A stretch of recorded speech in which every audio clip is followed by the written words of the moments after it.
teacher, a timeline, and a tall tale.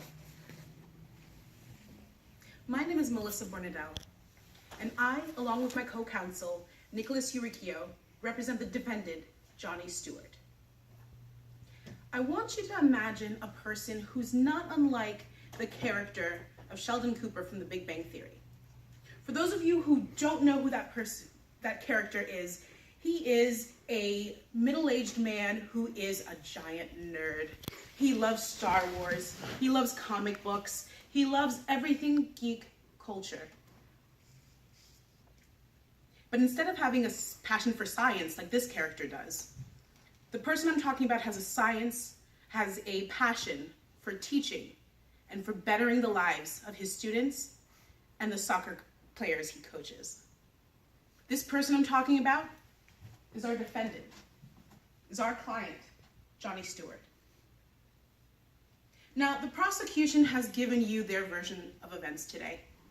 They are convinced about what happened that weekend. And to prove their case, they will prey on your emotions and only your emotions to prove their case. And that's because they won't give you evidence to link the charge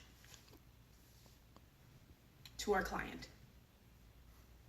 Now, through the testimony, you're going to hear about a troubled boy, a boy who never did his homework, a boy who would lie consistently to adults about his whereabouts. You're going to hear about a mom who let that boy do whatever he wanted, let him come and go as he pleased, and never gave him supervision, neglected him, would leave him altogether at school, to leave people like Coach Stewart, Johnny Stewart, to do her job for her. You're also going to hear how she will say and maybe do just about anything to get herself and her son out of trouble, including making an ugly accusation. This case is about a teacher, a timeline, and a tall tale. Now, through the testimony today, you're going to hear 4 witnesses. The first one is going to be Detective Andy Patterson. And he's going to tell you about how he took statements and had pictures taken. And that's all you're going to hear. You'll see that he never followed up on any crucial information given to him. You're also going to hear from Pat Yanati, the mother of Michael Yanati. And you're going to hear how her version of the events that weekend, the weekend of January 16th, don't match her son's version of the events. And that after discovering her son was missing all weekend, it took her 8 hours to report that to the authorities.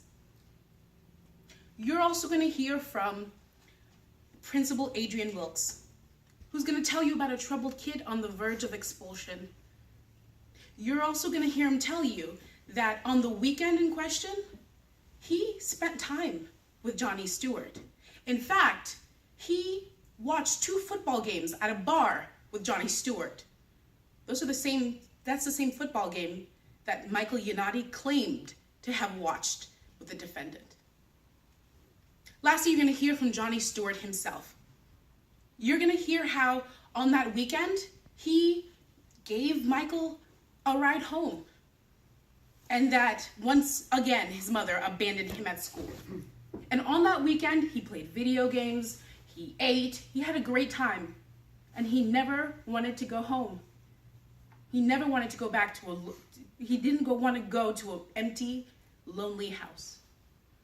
And how the first time he ever heard about this was on the Tuesday when he was teaching after that weekend, that an officer approached him with a tall tale made up by Pat Yanati to get her son out of trouble, to get her son out of being expelled. At the end of trial today, my counsel will come up and he'll tell you about the burden of proof the prosecution has. Now, we as the defense don't have a burden. The prosecution has to prove to you beyond a reasonable doubt that our client is guilty of these charges, but they won't be able to, because through this trial, you won't hear any evidence that will make you charge our client with this crime. Now, we ask that you return a verdict in favor of the defense.